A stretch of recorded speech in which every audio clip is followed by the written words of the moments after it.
We are going to go on a journey from our head into our heart. And this speech is brought to you by my heart. Fact. It almost wasn't written because I was so in my head. I'm a pretty expert head dweller. Lived in my head a good 23 years of my life. Back in 2008, I was 18 years old. And I was sitting in my parents' kitchen and I was waiting for a call, the call that I was sure was going to transform my future. And it was a call about whether, yes, I would be getting full ride scholarship to the school of my dreams or no. I didn't get the gig. So the phone rang, and shaking hands, I picked it up and said, "Hello, this is Narissa." And a woman's voice on the other end of the line said, "Hi, Narissa.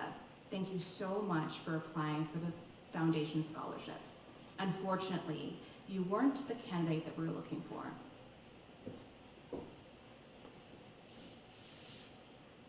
I said, "Thank you." I told my parents what happened, and I didn't get it. And then I went up to my room and I cried my eyes out.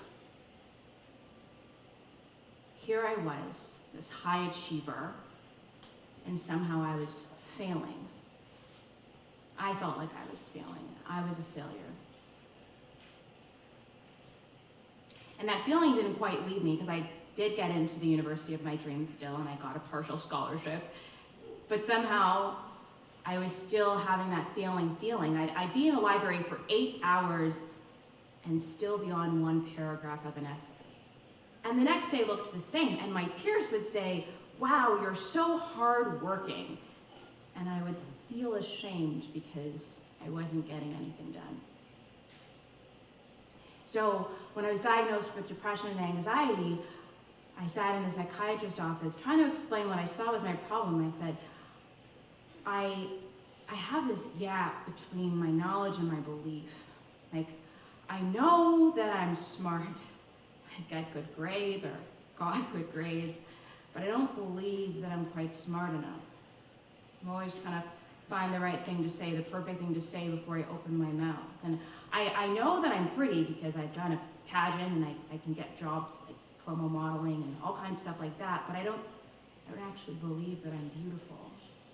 It takes me 2 hours to get dressed in the morning, which means I'm usually late for everything I need to get to.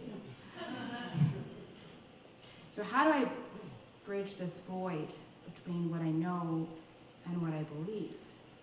What I know in my head and what I believe in my heart, they just don't seem to match up.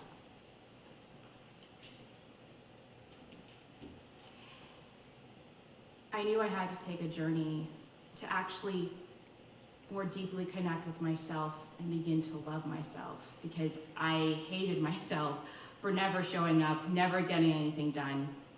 Eventually I dropped out of school. But it was only then because I actually chose to choose my own health and well-being and focus on that instead of this perfect person that I thought I had to be. And so I actually had to start discovering what self-love looks like and what that actually feels like, which was totally different than I was expecting. Discovered that it was more of a conversation with myself. Like, hey, it's okay that you're getting up at 4 p.m. Had a busy week. You can still enjoy your day. In 2015, I decided that it was going to be my year of alignment. I just said it because I was on vacation and I was reading this book by Oprah Winfrey called What I Know For Sure. She said alignment a lot. I was like, oh, that's a good word. That's going to be my word of the year. Had no idea what it meant, and then somehow I was researching alignment. I found some video with Oprah and Esther Hicks. I'm like, I think I'm on the right track. And what I discovered about alignment, somehow it actually has this access to going from what you know and what you believe and having them actually line up. See, I had these voids called beauty and a void called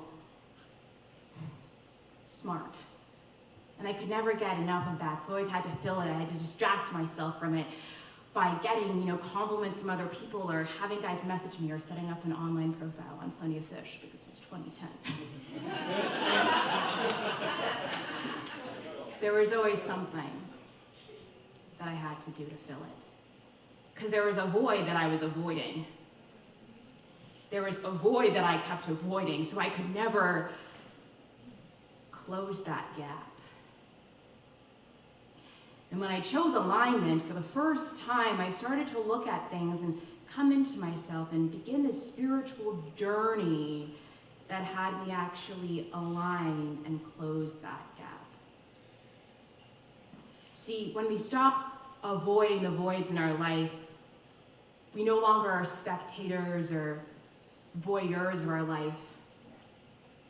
We're able to actually be the powerful people that we are and align with our higher purpose, our divine self, who is love, unconditional love, and that is powerful. So, make no mistake, the most important train for you to be on is from your head into your heart. Thank you.